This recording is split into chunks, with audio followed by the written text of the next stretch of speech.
है। सबसे पहले मैं आपको इफ एल्स इंप्लीमेंट करके दिखाता हूँ कि ब्लेड टेम्पलेट को यूज करके ये जो @if है @else है इसको यूज कैसे करते हैं। तो देखो मैं यहाँ पे आता हूँ, अपने होम कंट्रोलर के अंदर आ जाते हैं, ठीक है। और अब यहाँ पे आके मैं एक और वेरिएबल यहाँ पे पास करवाता हूँ, ठीक है। तो मैं यहाँ पे फॉर एग्जाम्पल अपना एक वेरिएबल बनाता हूँ, उसका नाम रखता हूँ माई नेम, ठीक है। और माई नेम के अंदर मैं यहाँ पे स्टोर कर देता हूँ आदिल, ठीक है। और अब मैं कह रहा हूँ, अब ये जो मैंने नेम की बनाई है ना, ठीक है, जो कि मैं इंडेक्स के व्यू में भेज रहा हूँ, अब यहाँ पे मैं नेम का वेरिएबल नहीं, मैं यहाँ पे ये जो मैंने माई नेम का दूसरा वेरिएबल बनाया है इसको भेज रहा हूँ। मतलब अब मैं आदिल भेज रहा हूँ कहाँ पे, अपने इंडेक्स के व्यू में, ठीक है। सही है। तो अब देखो, अब मैं यहाँ पे आता हूँ, ठीक है, और ये वाला कोड मैं यहाँ से रिमूव कर देता हूँ, ठीक है। और अब मैं यहाँ पे सबसे पहले इफ एल्स यूज करके दिखाता हूँ। तो इफ एल्स के लिए साइंटेक्स क्या है आपके पास, @if, ठीक है। तो मैं यहाँ पे कहता हूँ @if और उसके बाद वो जो वेरिएबल आ रहा है, ठीक है, उसकी की का नाम क्या था, नेम। तो मैं यहाँ पे कहता हूँ कि अगर उसकी की का नाम मतलब उसके अंदर जो भी वैल्यू है, ठीक है, अगर वो बराबर है आदिल के, ठीक है। तो यहाँ पे देखो PHP के अंदर हम क्या करते थे, कर्ली ब्रैकेट ओपन करते थे, लेकिन ये जो मैं साइंटेक्स है ना, इससे पहले मैंने @ लगाई, ये ब्लेड साइंटेक्स है। तो इसके बाद आप इस तरह कर्ली ब्रैकेट ओपन नहीं करोगे, बल्कि आप क्या करोगे, आप डायरेक्ट इसकी नेक्स्ट लाइन पे क्या कर दोगे, जो भी आपको लिखना है आप वो लिख दोगे। मैं यहाँ पे S2 लिखता हूँ और मैं यहाँ पे कहता हूँ हेलो आदिल, ठीक है। मतलब मैं क्या कह रहा हूँ, अगर ये जो नेम का वेरिएबल है ये कहाँ से आ रहा है, ये हमारे कंट्रोलर से आ रहा है, ठीक है। ये जो मैं नेम भेज रहा हूँ अपने इंडेक्स पे ये यहाँ से आ रहा है, ठीक है। और उसके बाद मैं कह रहा हूँ अगर इस नेम के अंदर वैल्यू है और वो बराबर है आदिल के, तो मैसेज क्या दिखा दो, हेलो आदिल। लेकिन अगर इसके अंदर मतलब नेम के वेरिएबल के अंदर आदिल नहीं है, कोई और नाम है, तो फिर एल्स का पार्ट चलेगा। तो मैं नीचे आके यहाँ पे एल्स के पार्ट के अंदर मैं यहाँ पे दोबारा S2 लिखता हूँ और मैं कहता हूँ, मैसेज डिस्प्ले करवा देता हूँ और मैं कहता हूँ हु आर यू, ठीक है। सिंपल, मतलब अगर आदिल है तो मैसेज शो हो जाए हेलो आदिल, लेकिन अगर कोई और नाम है तो एल्स का पार्ट चले और क्या शो हो जाए, हु आर यू, ठीक है। और अब देखो, अब इसमें एक चीज थोड़ी सी डिफरेंट है, वो क्या है, देखो यहाँ पे कर्ली ब्रैकेट तो है नहीं, तो हम बताएंगे कैसे कि भाई ये जो इफ एल्स है ये यहाँ पे खत्म हो चुका है। तो हम क्या करेंगे, इसके बाद मैं यहाँ पे लिखूंगा एंड इफ, ठीक है। मतलब देखो जहां पे भी आपका इफ खत्म हो रहा होगा उसके एंड में आप क्या लगा दोगे, एंड इफ, ठीक है। तो एंड इफ लगाओगे तभी पता चलेगा कि भाई ये वाला इफ एंड हो चुका है, ठीक है। तो देखो अब इसको सेव करते हैं, ठीक है। और अब अगर मैं यहाँ पे आऊँ, मैं यहाँ पे आके इसको रिफ्रेश करता हूँ, तो देखो क्या मैसेज प्रिंट हो रहा है, हेलो आदिल प्रिंट हो रहा है। क्यों, क्योंकि ये जो नेम का वेरिएबल मैंने अपने कंट्रोलर से व्यू में भेजा था इसके अंदर क्या स्टोर है, आदिल स्टोर है। तभी आपके पास यहाँ पे क्या हो रहा है, कंडीशन ट्रू हो रही है और मैसेज क्या प्रिंट हो रहा है, हेलो आदिल। लेकिन अगर अब मैं यहाँ पे आके कुछ और स्टोर करवा दूँ, मैं यहाँ पे अनस स्टोर करवा देता हूँ आदिल की जगह, ठीक है। और अब इसको सेव करते हैं और अब अगर यहाँ पे आके मैं रिफ्रेश करूँ तो देखो क्या मैसेज शो हो रहा है, हु आर यू, ठीक है। सही है। तो इस तरह से आप इफ एल्स को यूज कर सकते हो, ठीक है। अच्छा, अब इस पोर्शन को मैं कमेंट करता हूँ क्योंकि ये ब्लेड साइंटेक्स का आपके पास कोड है, और ब्लेड साइंटेक्स को अगर आपको कमेंट करना है तो आप कैसे कमेंट करते हो, देखो आप यहाँ पे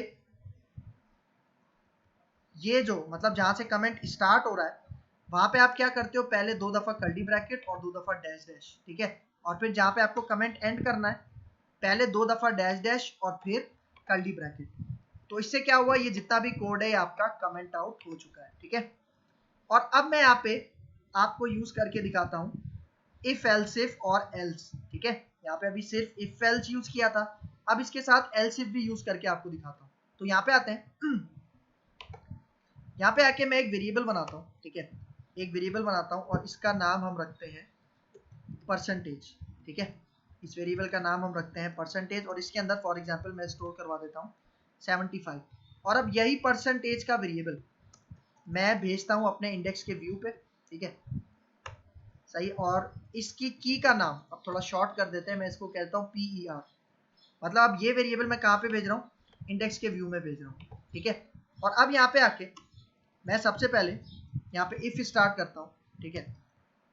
इफ स्टार्ट करता हूँ और यहाँ पे लाजमी लगाना है, ठीक है, क्योंकि यही ब्लेड साइंटेक्स की निशानी है।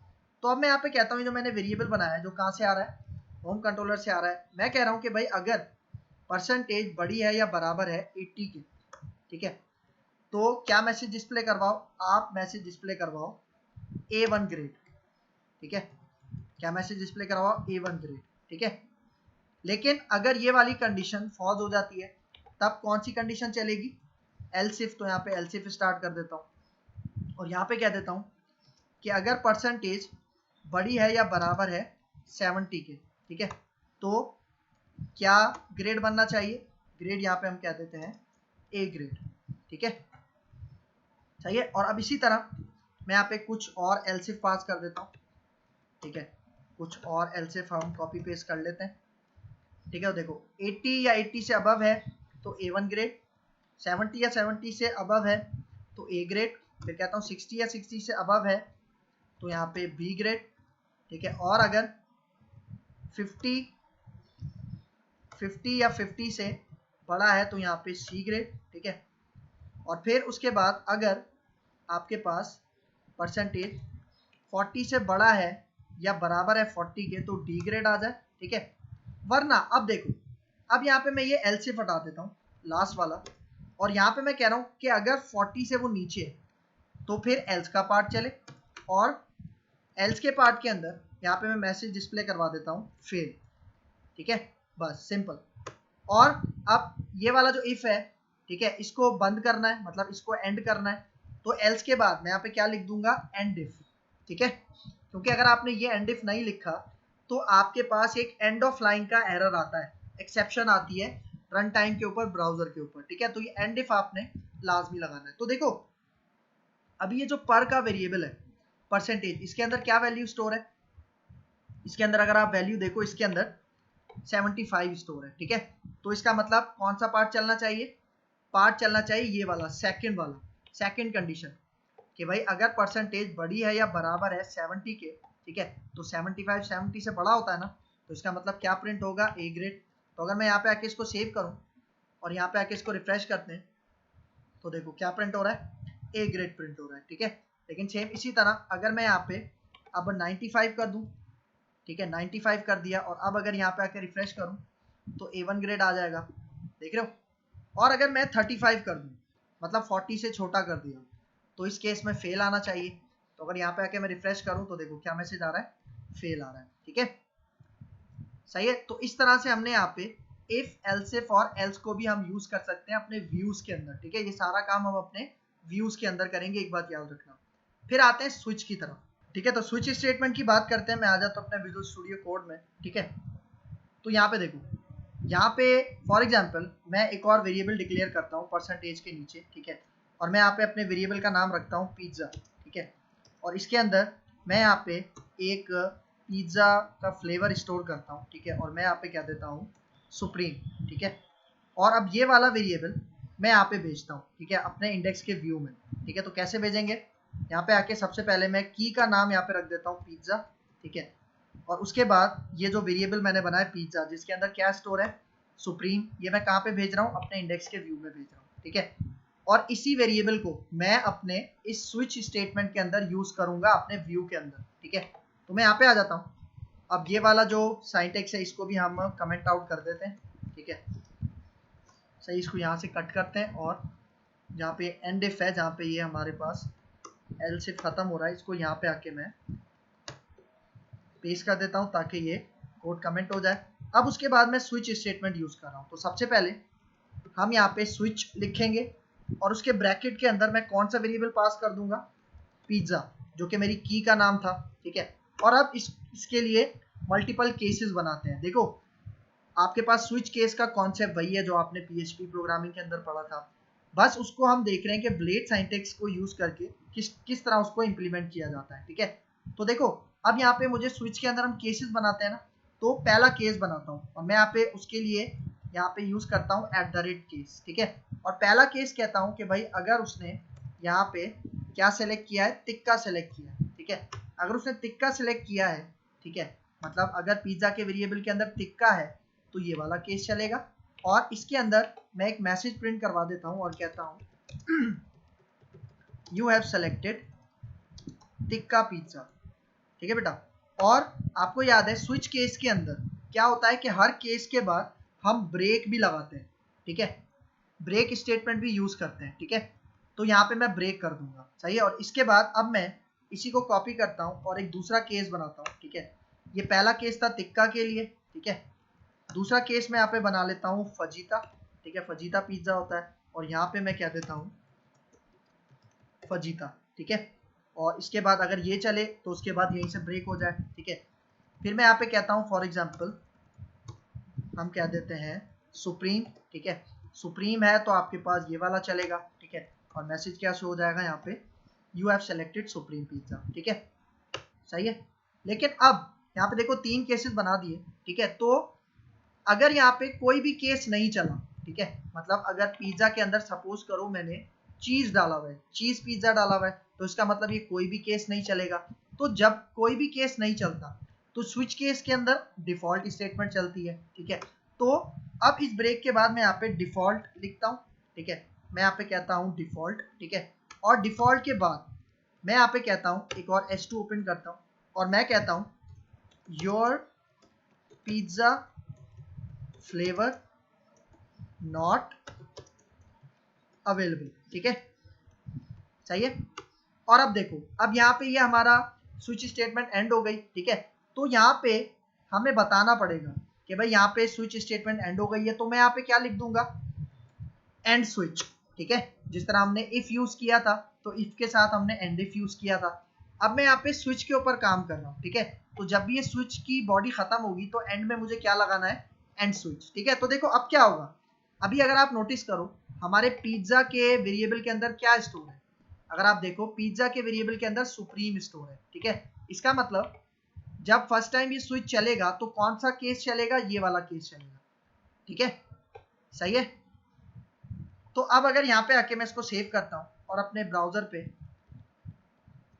आपको रिजल्ट दिखाता हूँ, रिफ्रेश करते हैं, तो देखो क्या मैसेज आ रहा है, you have selected supreme pizza, क्योंकि हमारे पिज्जा के वेरिएबल के अंदर क्या है, पिज्जा के वेरिएबल के अंदर सुप्रीम है, और इसी सुप्रीम को उसने कौन से केस के साथ स्विच कर दिया, सुप्रीम वाले केस के साथ स्विच कर दिया, ठीक है। लेकिन अगर अगर यहाँ पे फॉर एग्जाम्पल अगर यहाँ पे तिक्का होता, ठीक है, इसको सेव करते हैं और यहाँ पे आके आप रिफ्रेश करते हैं तो क्या मैसेज आएगा, you have selected tikka pizza, ठीक है। अच्छा, लेकिन अगर यहाँ पे कोई ऐसा पिज्जा होता जिस तरह से चीज, तो अब यहाँ पे आप नोटिस करो कि चीज के लिए कोई भी केस नहीं बना हुआ, ठीक है। तो इस केस में कौन सा पार्ट चलेगा, डिफॉल्ट, और डिफॉल्ट चलेगा तो क्या मैसेज होगा, your pizza flavour not available, ठीक है। तो इसको सेव करते हैं और यहाँ पे आके रिफ्रेश करते हैं, तो देखो क्या मैसेज प्रिंट हो रहा है, your pizza flavour not available, ठीक है बेटा। तो इस तरह से आप स्विच को यूज कर सकते हो, ठीक है। तो इसको भी अब मैं कमेंट कर देता हूँ यहाँ पे, ठीक है। यहाँ से कमेंट स्टार्ट होगा और ये एंड कहाँ पे होगा, कमेंट जहाँ पे हमारा स्विच एंड होगा, ठीक है। तो इसको सेव करते हैं और अब आगे चलते हैं। देखो ये तो बात हो गई ब्लेड टेम्पलेट के जो कंट्रोल स्टेटमेंट्स हैं, ठीक है, जिसको हम डिसीजन मेकिंग स्टेटमेंट्स भी कहते हैं। फिर आगे चलते हैं, ठीक है। तो देखो अब बात करते हैं यहाँ पे ब्लेड लूप्स की, ठीक है। देखो ब्लेड आपको लूप्स भी प्रोवाइड करता है, ठीक है, सेम उसी तरह जिस तरह से पीएचपी प्रोवाइड करता है। लेकिन डिफरेंस क्या है कि पीएचपी के लिए अगर पीएचपी लूप्स यूज करेंगे या पीएचपी कंट्रोल स्टेटमेंट यूज करेंगे तो वहाँ कोडिंग हमें ज्यादा लिखनी पड़ती है। लेकिन यहाँ पे चूंकि ब्लेड सिंटैक्स को यूज करके बहुत कम कोड के अंदर हम अपना वो सारा काम कर सकते हैं, ठीक है। तो ये इसका फायदा है। तो देखो यहाँ पे अब देखो फॉर ईच लूप है, ठीक है, फॉर लूप है, मतलब अगर फॉर लूप यूज करूंगा तो उसको एंड करने के लिए एंड फॉर यूज करूंगा, ठीक है। फॉर ईच लूप यूज करूंगा तो उसको एंड करने के लिए एंड फॉर ईच यूज करूंगा। फिर अगर वाइल लूप यूज करूंगा तो उसके लिए यहाँ पे एंड वाइल की डायरेक्टिव ये यूज करूंगा, ठीक है। मतलब इनको क्या कहा जाता है, डायरेक्टिव्स कहा जाता है। तो सबसे पहले मैं यहाँ पे फॉर ईच लूप को यूज करता हूँ, और आपको पता है कि फॉर ईच लूप किसके साथ यूज होता है, फॉर ईच लूप हमारे एरेज के साथ यूज होता है। तो अब मैं अपने कंट्रोलर में आता हूँ और अब अपने मैं कंट्रोलर के अंदर अपने ये जो मैं इंडेक्स व्यू में जो डेटा भेजूंगा अब वो एक वेरिएबल नहीं होगा, वो एरे होगा, ठीक है। तो देखो मैं यहाँ पे ये विद हटाता हूँ, ठीक है, सही। और यहाँ पे आके अब मैं एक एरे बनाता हूँ, ठीक है, और एरे वेरिएबल का नाम मैं रखता हूँ डेटा, ठीक है।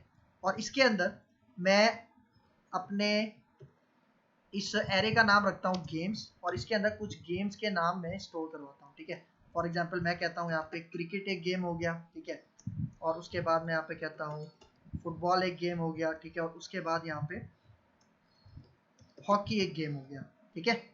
तो अब ये जो गेम्स का एरे है मैंने कौन से वेरिएबल में स्टोर किया है, डेटा के अंदर। तो अब मैं ये जो व्यू है हमारा, ये जो व्यू मेथड है, इसके पहले आर्ग्यूमेंट में मैंने अपने इंडेक्स व्यू का पाथ दे दिया, और दूसरे आर्ग्यूमेंट में मैं इस इंडेक्स व्यू में कौन सा डेटा भेज रहा हूँ, डेटा, और डेटा के अंदर क्या है, एक वेरिएबल है, सॉरी एरे है, ठीक है। तो आप देखो, अब यहाँ पे आते हैं, देखो मेरे एरे का क्या नाम है, गेम्स, इसी नाम से मैं इसको एक्सेस करूंगा, ठीक है। तो देखो अब यहाँ पे आते हैं, ठीक है, और अब यहाँ पे आके अब मैं फॉर ईच लूप स्टार्ट करता हूँ, ठीक है। तो यहाँ पे मुझे क्या लिखना है, फॉर ईच, ठीक है। फॉर ईच के अंदर सबसे पहले आता है आपके एरे का नाम, ठीक है। हमारे एरे का क्या नाम है, मैंने अपने एरे का नाम रखा था गेम्स, ठीक है। तो उससे पहले डॉलर मैंने लगा दिया, ठीक है, सही है। मैंने क्या नाम रखा था, गेम्स। तो अब इसको मैं एरे को दे रहा हूँ फॉर ईच के पहले इसके अंदर, और फिर उसके बाद हम यहाँ पे एक कीवर्ड यूज करते हैं एज, ठीक है। और यहाँ पे मैं अपने वेरिएबल का नाम रखता हूँ गेम, ठीक है। मतलब देखो ये प्लूरल हो गया गेम्स, और ये सिंगुलर हो गया। इसका मतलब जब फर्स्ट टाइम लूप चलेगा तो गेम्स के अंदर पहला गेम कौन सा मौजूद है, क्रिकेट मौजूद है, ठीक है। तो वो क्रिकेट कहाँ पे आ जाएगा, इस गेम के वेरिएबल में आ जाएगा। और अब यहाँ पे आके मैं h2 का टैग ओपन करता हूँ, ठीक है, और इसके अंदर मैं यही पहले ये ब्लेड सिंटैक्स ओपन करता हूँ, और इसके अंदर मैं ये गेम का वेरिएबल पास कर देता हूँ, ठीक है, सही है। मतलब फर्स्ट टाइम यहाँ पे गेम्स के एरे के अंदर क्रिकेट, हॉकी, फुटबॉल है, तो फर्स्ट टाइम यहाँ पे आएगा क्रिकेट, और क्रिकेट प्रिंट हो जाएगा। फिर यहाँ पे सेकंड टाइम फुटबॉल आएगा, और वो यहाँ पे चला जाएगा गेम के पास, और फिर वो यहाँ पे प्रिंट हो जाएगा। इसी तरह जब तक एरे के सारे एलिमेंट्स रिट्रीव नहीं कर देता फॉर ईच लूप, तब तक ये फॉर ईच लूप चलता रहेगा। तो अब एंड में, अब मैंने बताया था इसको एंड भी करना होता है, तो एंड कैसे करेंगे, एंड फॉर ईच को यूज करके, ठीक है। क्योंकि अगर आप ये नहीं लगाओगे तो इसको एंड पॉइंट नहीं मिलेगा और आपको एरो देगा, ठीक है। तो अब इसको सेव करते हैं, और यहाँ पे आके इसको मैं रिफ्रेश करता हूँ, ठीक है। तो देखो क्रिकेट, फुटबॉल और हॉकी, ठीक है। तो इस तरह से आप फॉर ईच लूप को यूज कर सकते हो, ठीक है। फिर बात करते हैं फॉर लूप की, ठीक है। तो मैं यहाँ पे आता हूँ, पहले ये वाला जो कोड है इसको हम कमेंट आउट कर देते हैं, ठीक है, सही। इसको कट करते हैं और फॉर ईच लूप के बाद यहाँ पे पेस्ट कर देते हैं। अब मैं आपको यूज करके दिखाता हूँ फॉर लूप, ठीक है। तो फॉर लूप के लिए मैं यहाँ पे @for यूज करूंगा, और आपको पता है फॉर लूप के अंदर तीन चीजें आती हैं, ठीक है। सबसे पहले क्या आती है, इनिशियलाइजेशन, ठीक है, काउंटर वेरिएबल की इनिशियलाइजेशन। तो $i इसको मैं इनिशियलाइज करता हूँ 0 से, और मैं कहता हूँ ये जो $i वेरिएबल है, ठीक है, इसके अंदर मैं कंडीशन लगाता हूँ, और मैं कहता हूँ कि जब तक ये छोटा रहेगा या बराबर रहेगा 10 के, तब तक ये जो $i वेरिएबल है इसके अंदर क्या करते जाओ, इंक्रीमेंट करते जाओ। तो यही चीजें हम देते हैं ना फॉर लूप के अंदर, ठीक है। तो यहाँ पे मैंने दे दिया, और अब मैं यहाँ पे आके एक h2 का टैग यहाँ पे ओपन करता हूँ, और इसके अंदर ये जो $i वाला वेरिएबल है, ठीक है, जो $i वाला वेरिएबल है ये मैं कॉल कर लेता हूँ, ठीक है। तो देखो जब फर्स्ट टाइम लूप चलेगा $i के अंदर क्या वैल्यू होगी, 0 होगी, ठीक है। तो यहाँ पे 0 प्रिंट हो जाएगा। फिर इसके बाद दोबारा लूप चलेगा और कंडीशन चेक होगी, ठीक है, कि यहाँ पे 0 आपके पास छोटा होता है, किससे छोटा है या बराबर है 10 से। तो अगर ये कंडीशन ट्रू है तो 0 के अंदर एक इंक्रीमेंट हो जाएगा, और फिर यहाँ पे 1 आपको प्रिंट हो जाएगा, ठीक है। इसी तरह ये लूप कब तक चलेगा, 10 तक चलेगा, क्योंकि मैंने यहाँ पे इज इक्वल भी लगाया हुआ है, ठीक है, सही है। तो अब यहाँ पे आते हैं, अब इस फॉर लूप को एंड करने के लिए मैं यहाँ पे कहता हूँ एंड फॉर, ठीक है, सही है। जिस तरह फॉर ईच था तो एंड फॉर ईच, इफ था तो एंड इफ, इसी तरह फॉर है तो एंड फॉर। तो अब यहाँ पे आके इसको सेव करते हैं, और अब यहाँ पे आके मैं इसको रिफ्रेश करता हूँ। तो देखो जैसे ही रिफ्रेश किया, देखो कहाँ से स्टार्ट हो रहा है, लूप 0 से स्टार्ट हो रहा है, और कहाँ तक चल रहा है, 10 तक चल रहा है, ठीक है बेटा। तो इस तरह से आप क्या कर सकते हो, लूप्स को यूज कर सकते हो, ठीक है, ठीक है। फिर आगे चलते हैं, अब नेक्स्ट लूप है हमारे पास वाइल, ठीक है। फॉर देख लिया, फॉर ईच देख लिया, अब यहाँ पे वाइल देखते हैं, ठीक है। अच्छा देखो यहाँ पे डू वाइल का लूप नहीं है, ठीक है ना, जो आपने PHP में पढ़ा होगा। यहाँ पे हम वाइल लूप अब यूज करते हैं, ठीक है। तो वाइल लूप के लिए मैं क्या करता हूँ, देखो पहले ये सारा कोड हम कमेंट आउट कर देते हैं, ठीक है, सही। यहाँ से कमेंट स्टार्ट होगा और एंड फॉर के बाद कमेंट बंद हो जाएगा, ठीक है। और अब यहाँ पे मैं क्या कहता हूँ, अब यहाँ पे मैं वाइल लूप को यूज कर रहा हूँ। तो देखो वाइल लूप के लिए सबसे पहले हमें वेरिएबल डिक्लेयर करना पड़ता है, ठीक है। और वेरिएबल डिक्लेयर करना पड़ेगा, तो हम एक तरीका पहले क्या यूज करते थे, हम यहाँ पे PHP का सिंटैक्स लिखते थे, ठीक है, और उसके अंदर हम क्या करते थे, एक वेरिएबल डिक्लेयर करते थे और उसको इनिशियलाइज करते थे 0, ठीक है, इस तरह से वेरिएबल डिक्लेयर करते थे। लेकिन अब मैं ब्लेड सिंटैक्स को यूज कर रहा हूँ, तो ब्लेड सिंटैक्स को यूज करके आप जब भी PHP का वेरिएबल डिक्लेयर करोगे तो आप ये वाला सिंटैक्स यूज नहीं करोगे, ये जिसमें क्वेश्चन मार्क लगता है, आप ये वाला सिंटैक्स यूज नहीं करोगे, बल्कि आप क्या करोगे, देखो मैं कहता हूँ $PHP और उसके बाद मैं अपना वेरिएबल डिक्लेयर करता हूँ $i इज इक्वल टू 0, ठीक है, और अब इस $PHP को बंद करना है तो यहाँ पे मैं कहूंगा एंड PHP, ठीक है, सही है।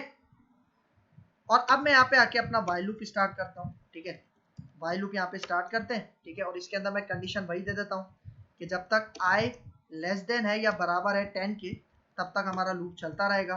और यहाँ पे आके h2 के टैग के अंदर, ठीक है, h2 के टैग के अंदर मैं यहाँ पे ये $i वाला वेरिएबल कॉल करवा लेता हूँ और h2 को हम यहाँ पे बंद कर देते हैं, ठीक है, सही है। और फिर हमें इस i को इंक्रीमेंट भी कराना है, क्योंकि देखो इनिशियलाइज हो गया, कंडीशन हो गई, तीसरी चीज क्या रह गई, इंक्रीमेंट, ठीक है। तो अब इंक्रीमेंट कैसे करवाएंगे, उसी तरह PHP ओपन करूंगा और यहाँ पे $i को पहले मैं इंक्रीमेंट करवा लूंगा और अब PHP बंद करना है तो @end PHP, ठीक है बेटा।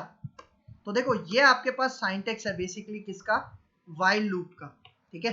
जस्ट 4 लाइंस का मैंने कोड लिखा। सबसे पहले मैंने PHP और एंड PHP को यूज करके वेरिएबल डिक्लेयर किया, फिर मैंने यहाँ पे कंडीशन बता दी, ठीक है, और i को यहाँ पे प्रिंट करवा रहा हूँ, ठीक है, और फिर इंक्रीमेंट करवा रहा हूँ यहाँ पे इस तरह से, ठीक है। तो देखो अब इसको मुझे वाइल लूप को एंड करना है, ठीक है, तो वाइल लूप को एंड करने के लिए मैं यहाँ पे क्या यूज करूंगा, एंड वाइल, ठीक है। तो ये पॉइंट आपने याद रखना है, ठीक है। तो अब इसको सेव करते हैं और यहाँ पे आके अब मैं रिफ्रेश करता हूँ, तो जैसे ही रिफ्रेश करूंगा देखो सेम वही रिजल्ट आ रहा है, क्योंकि मैंने इनिशियलाइज किया था i को 0 से और कंडीशन क्या दी थी कि जब तक वो 10 या 10 के बराबर नहीं हो जाता, ठीक है। तो आपके पास ये वाइल का लूप अब ये 0 से लेके 10 तक का सीक्वेंस प्रिंट करवा रहा है, ठीक है बेटा। तो इस तरह से आप वाइल लूप यूज कर सकते हो, ठीक है। अच्छा इसको भी कमेंट कर देते हैं अब,